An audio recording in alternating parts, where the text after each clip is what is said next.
चलो, price elasticity of demand.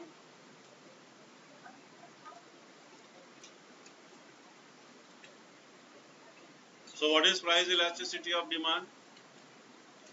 The concept of elasticity was developed by Professor Marshall in his book Principle of Economics. Nowadays, this concept has great importance in economic theory. So what is this?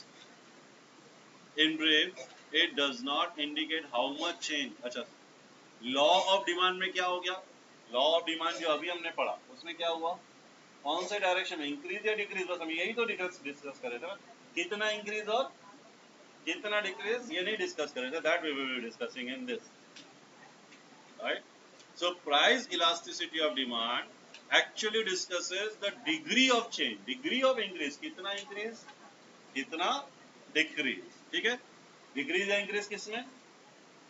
Quantity demand. With respect to what? Price. With respect to what?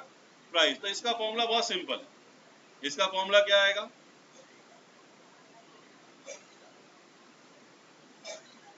अगर मैं price elasticity of demand की बात करूं तो percentage change in demand, अगर मैं product x की बात कर रहा हूं तो demand of X divided by percentage change in price. अगर मैं प्राइस से कंपेयर कर रहा हूं ऑफ एक्स, और आपको बाकी सारी चीजें नहीं पढ़नी है, आपको सिर्फ एक ही पढ़ना है, प्राइस.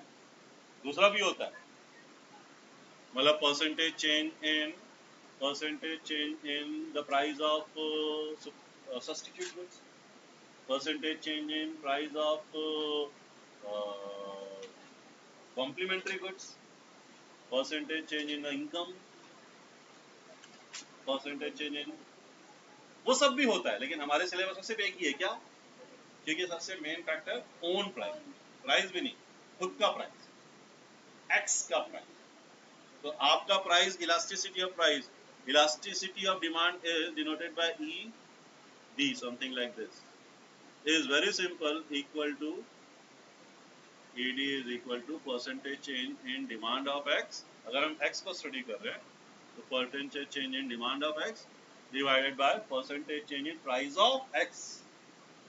ठीक, इतना सिंपल सा फॉर्मूला है. तो प्राइस इलास्टिसिटी ऑफ डिमांड मतलब न्यूमरेटर में तो सब में कांस्टेंट है. प्राइस इलास्टिसिटी ऑफ डिमांड मतलब डिनोमिनेटर में क्या आएगा? Percentage change in price of the commodity.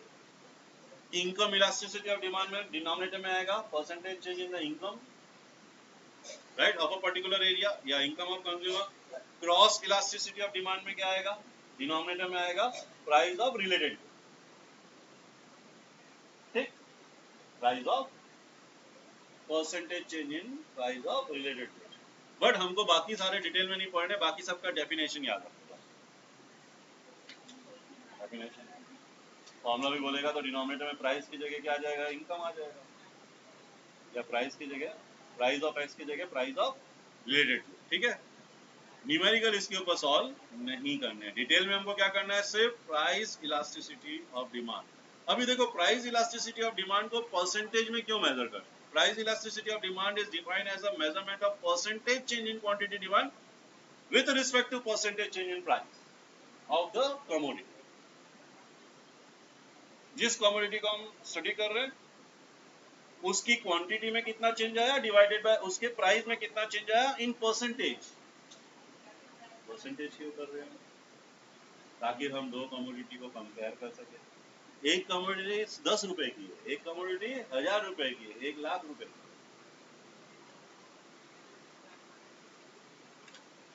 मतलब मैं बोलता हूं 10 रुपए का क्या होता है?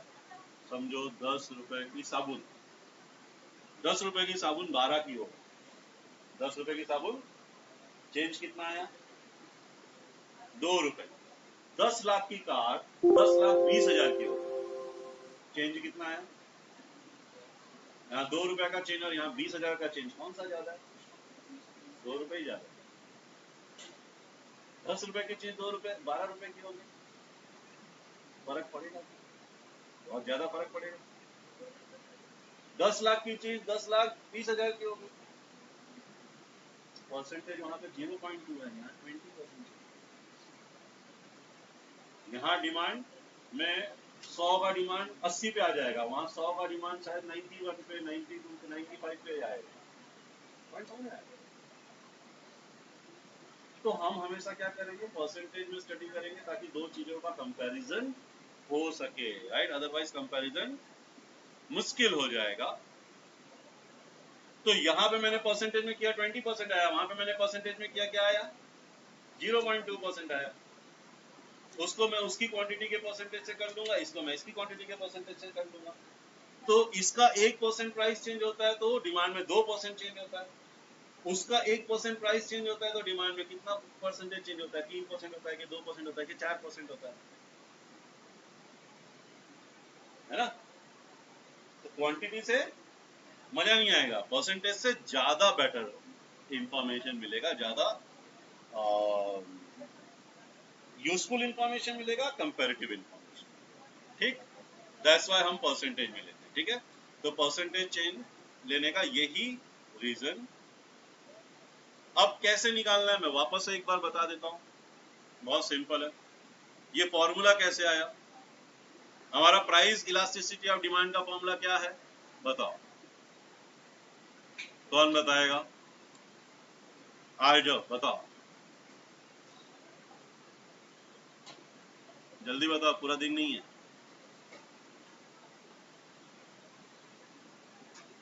अब भी जो मैंने फॉर्मूला बताया जो 10 बार मैंने रिपीट किया,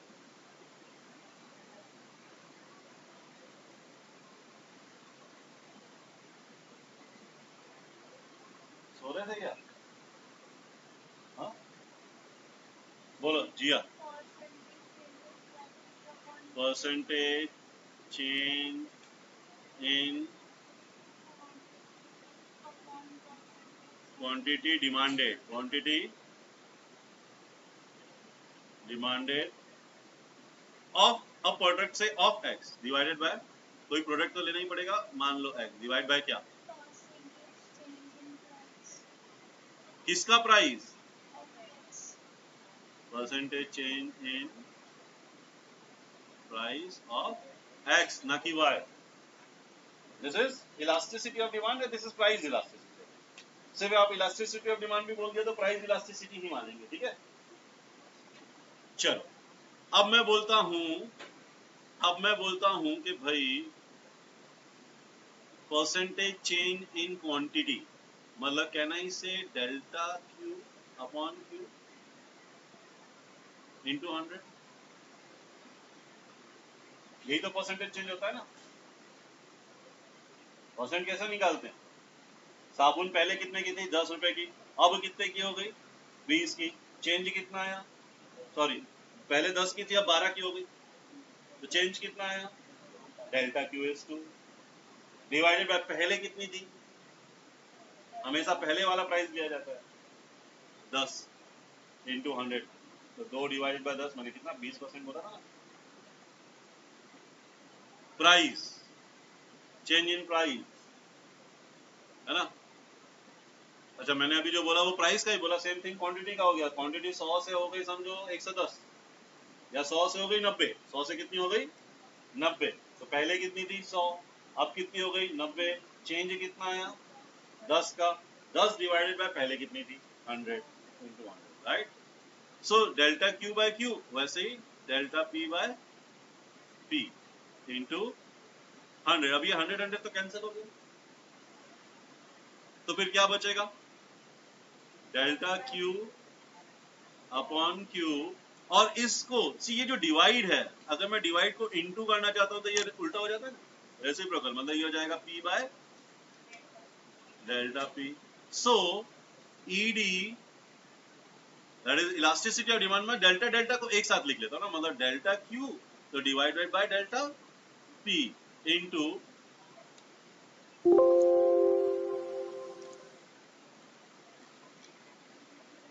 इंटू यहाँ P है तो P के नीचे में इसको Q, मतलब मैं इन दोनों की पोजीशन को मैंने क्या कर दिया इंटरचेंज, राइट। तो ये हो जाएगा क्या,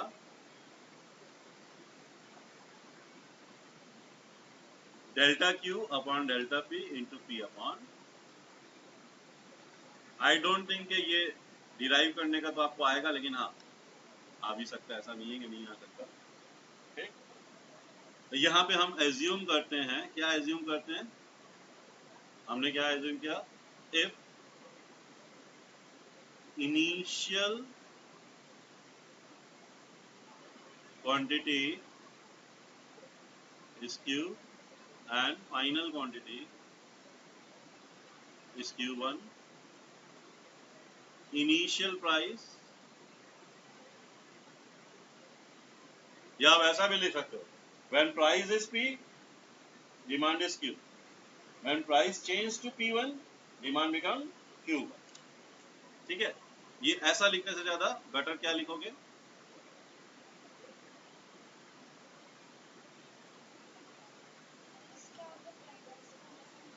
हाँ वो मैं अभी बता ही रहा था, ये कहाँ लिखना है, यहाँ इसके पहले, है ना, when price was P, demand for commodity was Q, when price change to P1, demand became Q1, therefore delta Q will be equal to Q minus Q1, नहीं sorry उल्टा बोल रहा, Q1 minus Q, delta P is equal to P1। ठीक, ये आएगा और इसके बाद आपका ये आएगा। ठीक, अब देखो हमेशा हमेशा क्या होता है, हमेशा क्या होता है, जब एक का प्राइस बढ़ता है तो दूसरे का प्राइस क्या होता है, एक का प्राइस बढ़ता है तो दूसरे का प्राइस क्या होता है, घटता है, तो हमेशा यहाँ पे नेगेटिव आएगा, हमेशा आंसर नेगेटिव ही आएगा, हमेशा आंसर क्या आएगा, नेगेटिव। तो this minus sign only indicate that there is an inverse relation, there is an inverse relation between the price of the commodity and demand for the commodity। ठीक, right, why should change in quantity and price be considered as percentage, बता दिया मैंने। ठीक है, percentage से क्या होता है, कंपेयर करना ज्यादा बेटर होता है। यहाँ पे वैसा ही एक एग्जांपल कि भाई अगर एब्सोल्यूट चेंज हुआ तो उसका कोई, उससे हमको फर्क, मतलब कोई ज्यादा इंफॉर्मेशन नहीं मिलती, हम दो क्वांटिटी को कंपेयर में कभी, जिनकी प्राइस में बहुत ज्यादा डिफरेंस है उनका कंपैरिजन भी डिफिकल्ट हो जाएगा, पॉसिबल ही नहीं है अगर हमने एब्सोल्यूट वैल्यू में लिया तो। ठीक, वाई शुड नेगेटिव साइन, तो नेगेटिव साइन क्या बोलता है, नेगेटिव साइन मतलब नेगेटिव रिलेशन, नेगेटिव रिलेशन मतलब इनवर्स रिलेशन, मतलब एक बढ़ता है तो दूसरा घटता है, एक घटता है तो दूसरा, ये इंडिकेट करता है, नेगेटिव साइन क्या करता है, इस चीज को इंडिकेट करता है। ठीक, चलो अब न्यूमेरिकल क्वेश्चंस में आ जाते हैं, करो ये question solve. Calculate price elasticity of demand if demand increase, अभी हम बस हो गया आपका ये प्राइस इलास्टिसिटी ऑफ डिमांड खत्म। एक और है टोटल एक्सपेंडिचर वाला, वो बाद में करते हैं अपन, पहले इसके न्यूमेरिकल सॉल्व करते हैं, फिर टोटल एक्सपेंडिचर करेंगे, टोटल एक्सपेंडिचर के न्यूमेरिकल करेंगे। इसी के न्यूमेरिकल ज्यादा, टोटल एक्सपेंडिचर के तो बहुत कम। What is the formula for ED, बताओ, उल्टा, delta Q upon delta P into P upon C, पहले उल्टा फिर सीधा, पहले पहले उल्टा, पहले उल्टा फिर सीधा, मैं क्या बोल रहा हूँ, गिवन तो लिखोगे ना भाई, वो सब नहीं लिखोगे, नहीं, गिवन क्या है, पी और पी1, पी और पी1 डिफाइंड है। अब मैं ये क्या बोल रहा हूँ, ये तो सुनो, पहले उल्टा फिर सीधा, मैं क्या बोल रहा हूँ, पी और क्यू में पहले क्या आता है, उल्टा लिखा मैंने। पी और क्यू में पहले क्या आता है? मैंने क्यू लिखा ना, तो पहले उल्टा और बाद में, ये याद रखने का तरीका, ठीक है ना। पहले उल्टा मतलब नीचे पी ऊपर क्यू, जो पहले आता है वो बाद में लिख रहे हैं, जो बाद में आता है वो पहला, ठीक है। उल्टा सीधा, ये याद रखना, उल्टा सीधा, पहले उल्टा दूसरी सीधा, और पहले में डेल्टा और दूसरे में डेल्टा नहीं।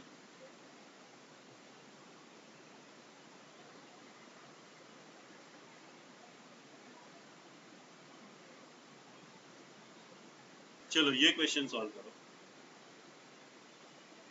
क्या दिया है?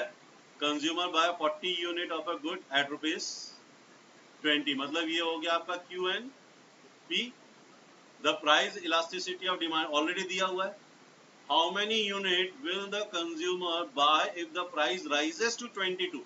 प्राइस राइजेस टू 22, देखो प्राइस, देखो अब ये बहुत अच्छे से याद रखना, यहाँ पे क्या दिया है? प्राइस राइजेस, और अगर दिया होता प्राइस राइजेस बाय 22, दोनों में क्या डिफरेंस है? ठीक है ना, मतलब बढ़ के अब 22 हो गया। अब प्राइस राइजेस बाय 22 मतलब जो पहले था उसमें 22 प्लस करना है, ये याद रखना। तो अभी ये तो सीधा सीधा ये क्या दिया है? P1। आपको निकालना क्या है? Q1। चलो सॉल्व करो और निकालो।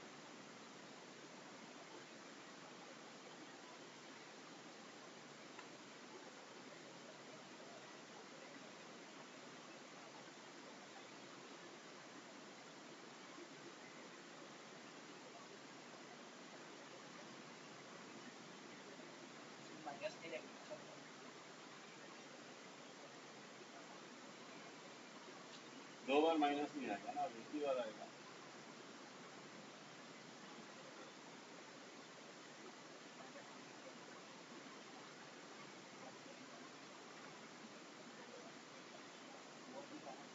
मतलब change is 20, right?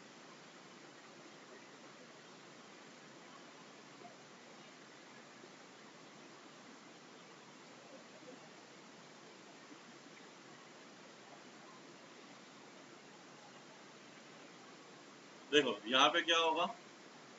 ED is equal to delta Q upon delta P into P by Q।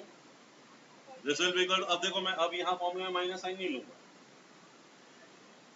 क्योंकि यहाँ ED में नेगेटिव है ना, तो ये हो गया -0.5 is equal to delta Q upon delta, अच्छा डेल्टा P क्या हो जाएगा?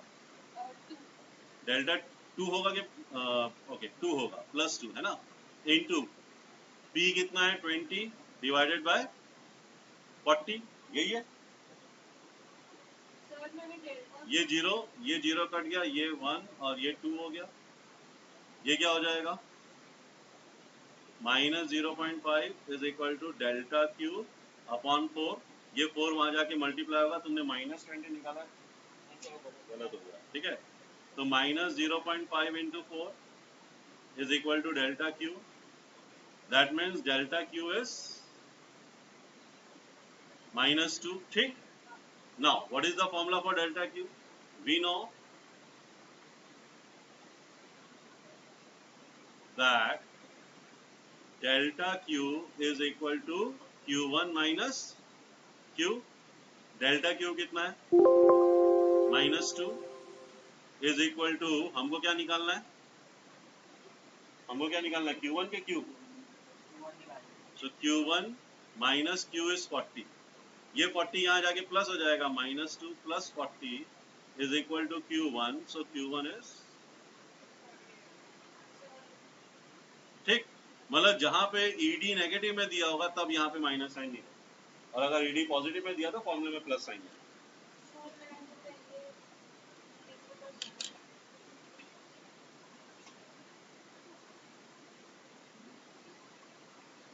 This is the question. Consumer buy 50 units of good at 4.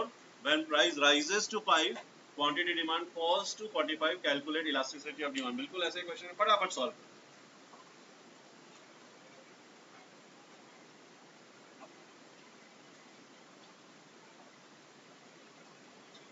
अब की बार जिया देगी पहले आंसर। किसी और का आ गया तो बताना मत।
चार में से दो लोगों का आ गया, जिया का नहीं है।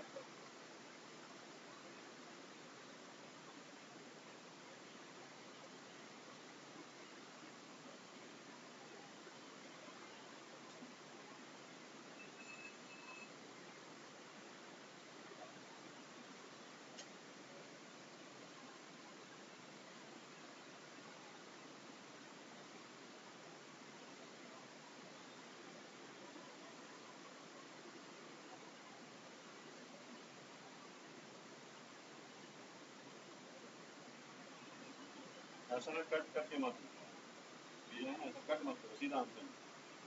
माइनस माइनस से कट मत करो, माइनस इंटू माइनस प्लस ही होता है, मालूम ही है, सीधा आंसर।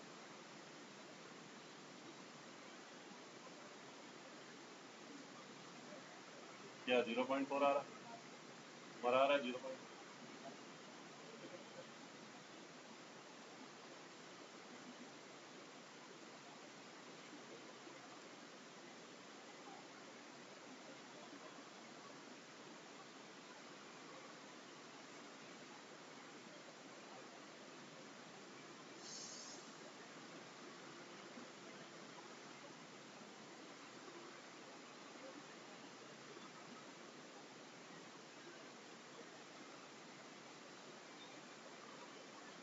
देखो बहुत सिंपल है, एक बार देखो इधर, मुझे बताओ, हमको चार चीजें चाहिए, P Q P1 Q1, ठीक है।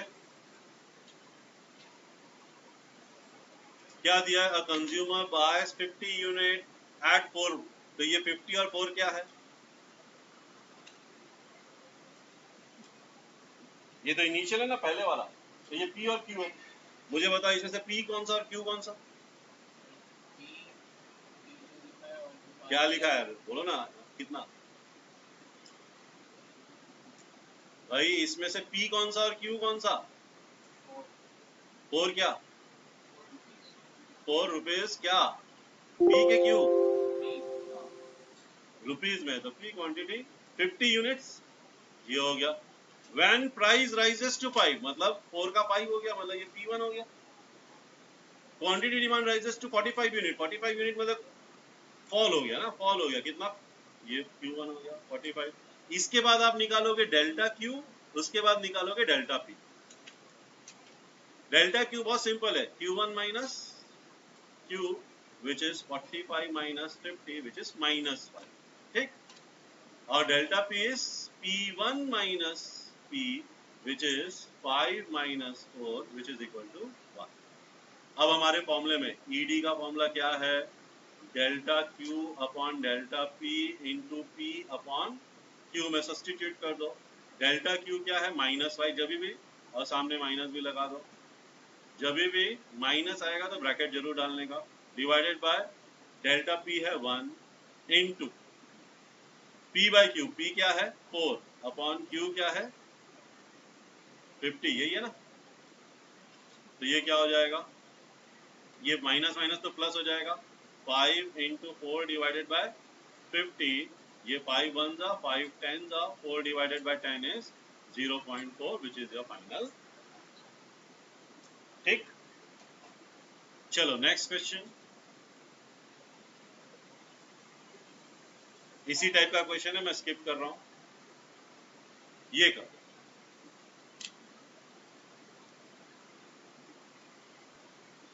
क्या दिया है? A 5% fall in price of X leads to 10% rise in the demand of X. A 2% rise in the price of Y leads to 6% fall in demand of Y. Calculate elasticity of demand of X and Y. Y का है 3, correct. गर्व, क्या formula है भाई? What is the formula for ED? हमारा ED का basic formula है percentage change in quantity demand of X. अभी मैं क्वांटिटी डिमांड कॉमन बोल रहा हूँ, quantity demand of commodity upon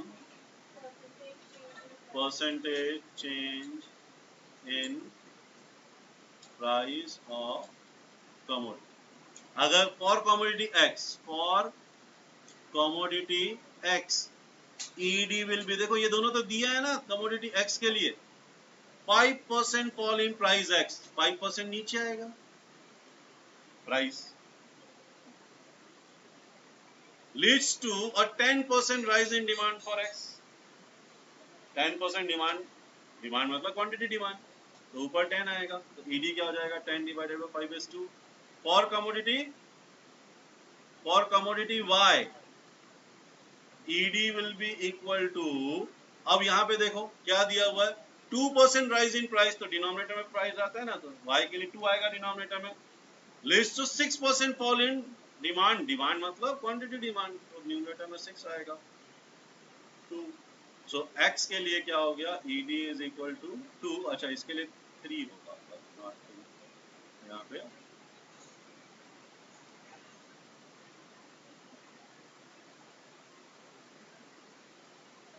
three for y ed is equal to, ठीक।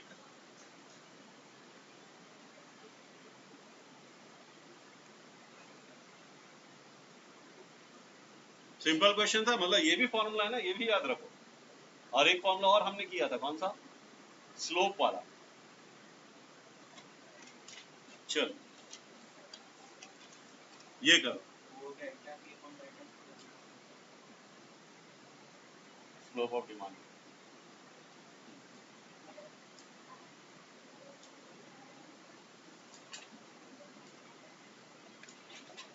दिख रहा है ये?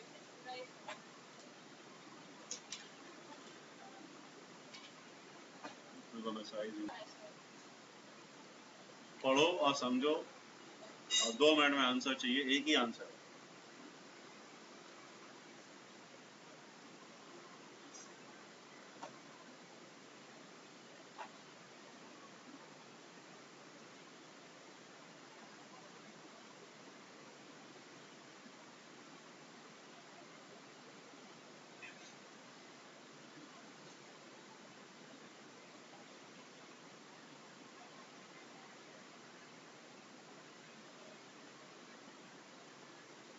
ध्यान से पढ़ो, समझ में आएगा।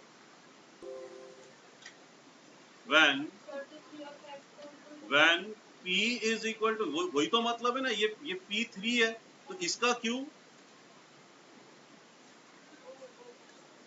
3250 है, और जब p1 5 है, then q1 is equal to 1 2। देखो p और p1 तो क्वेश्चन में दिया है, q और q1 हमको शेड्यूल से मिल गया, फिर therefore delta q will be equal to q1 minus q, which is equal to 1250 minus 3250, which is equal to 2000, and delta p is equal to p1 minus p, which is equal to 3 minus 5, which is equal to minus 2.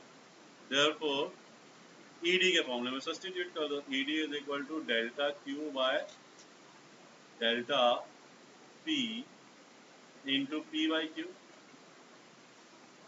This is equal to delta q is 2000 divided by -2 into P कितना है, P है 3 divided by 3250, ठीक। और यहाँ पे minus sign भी आएगा, ये माइनस माइनस तो सीधा प्लस ही हो जाएगा। सो ED इक्वल टू क्या हो जाएगा, 2000 divided by 2 into 3 divided by 3250। ये 0 0 कैंसिल हो जाएगा। फिर ये किससे कट रहा है, 5 20 का 5 65, फिर 5 4 जा and 5 13। So ED is equal to 12/13। इसको अगर हम डेसिमल में कन्वर्ट करते हैं 0.9 समथिंग आएगा, क्या आया, 992 0.92।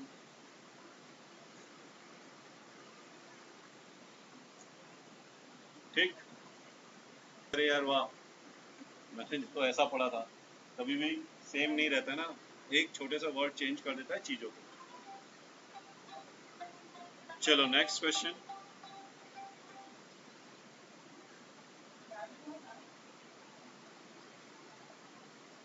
चलो ये करो।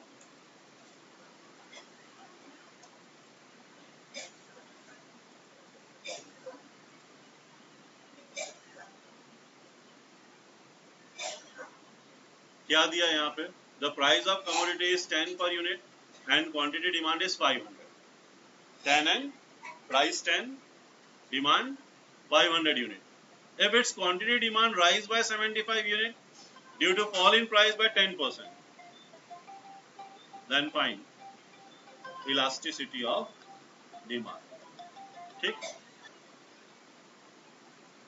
ठीक है। तो यहाँ पे here P is given 10, Q is given 500, delta Q is directly given 75, P1 will be equal to 10 minus 10% of 10, that is equal to 10 minus 9, that is equal to 1। Sorry P1 नहीं, डेल्टा P1 होगा, है ना, ये P1 होगा, P1 होगा, P1 हो जाएगा 9, delta P हो जाएगा 9 minus 10 which is equal to -1। So elasticity of demand which is equal to delta Q upon delta P into P upon Q will be equal to delta Q is 75 upon delta P is -1 into P is 10 upon 500, और आगे minus sign आएगा, ये हो जाएगा 75 upon 50, that is equal to 1.5। ठीक,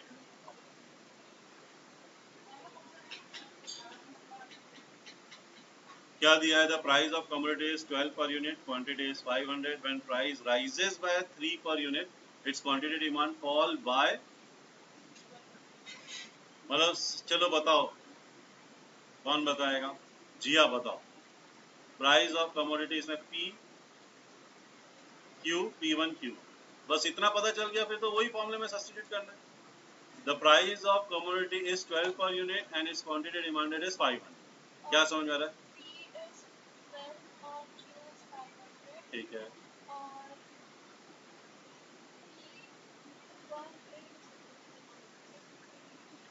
okay. P1 is 12 plus 3 क्योंकि rise by 3 दिया, मतलब 15। Okay, very good. Fall to 150 नहीं दिया, फॉल बाय 150, तो फिर क्या होगा,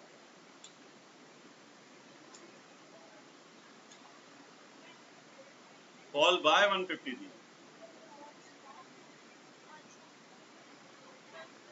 हाँ। Q1 क्या होगा, बताओ गर्ल, Q1 क्या होगा? कैसे निकाला, मतलब क्या? 500 माइनस 150 ना। क्या बोल रहा है? फॉल बाय 150, मतलब 150 कम हो गया। तो पहले कितना था? 500। अब आप डेल्टा पी निकाल दो। Delta P will be equal to 15 minus 12 minus plus 3, and delta Q will be equal to 350 minus 500, which is equal to minus 150. और फॉर्मूले में डाल देंगे तो ED is equal to minus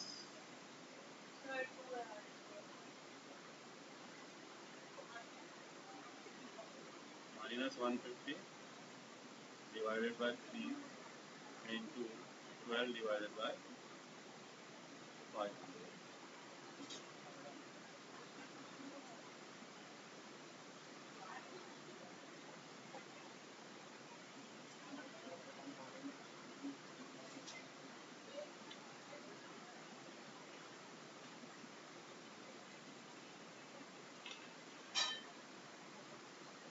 1.2.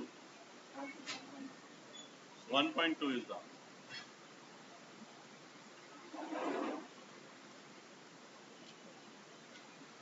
हमारा। ठीक है, चलो नेक्स्ट क्वेश्चन, चलो सॉल्व करो।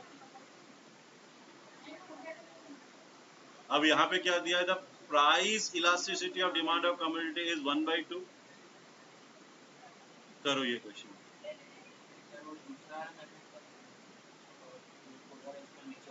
करेंगे ना, जल्दी जाना कि कल कर लेते हैं। चलो ये एक दो क्वेश्चन ही बचे हैं, फटाफट कर लो।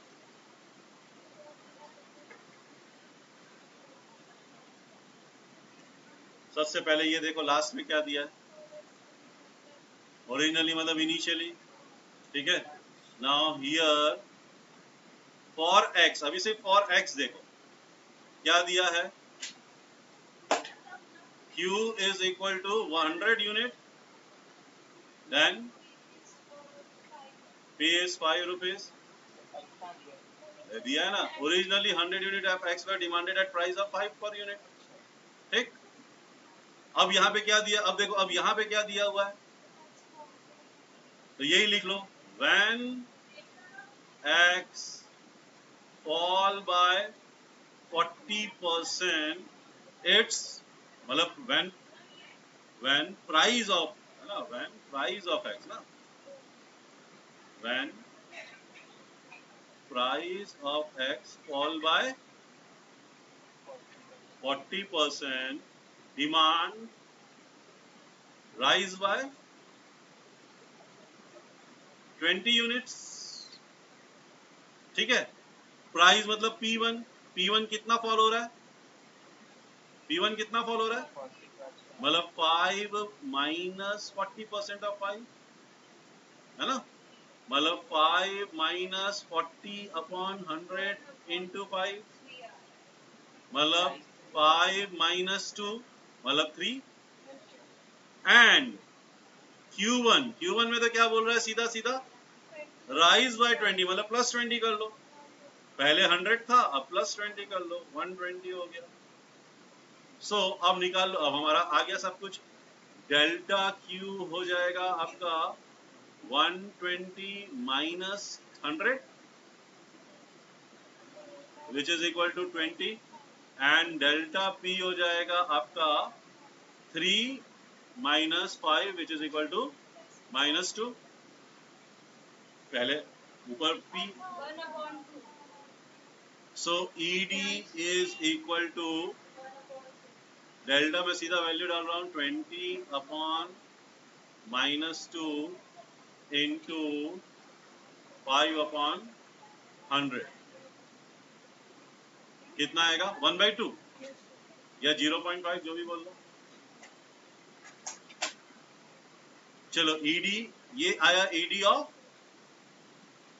X। Now for Y, for Y क्या दिया है? Elasticity of demand, elasticity of demand of X is 1/2 times of Y, right? So ED of X of x is half into ed of y. ed of x अभी हमने निकाला 0.5 is equal to 1/2 into ed of y. So ed of y will be equal to, ये cross multiply होके 1 हो जाएगा.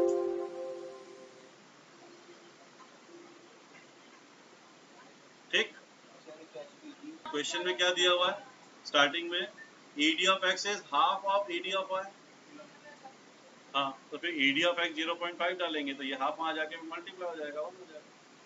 ed of x ed of y is half of ed of x. दिया ना, ed of x is half of ed of y. ये दिया ना, ed x is equal to half into ed of y. तो 1 हो जाएगा ed of y. हाँ,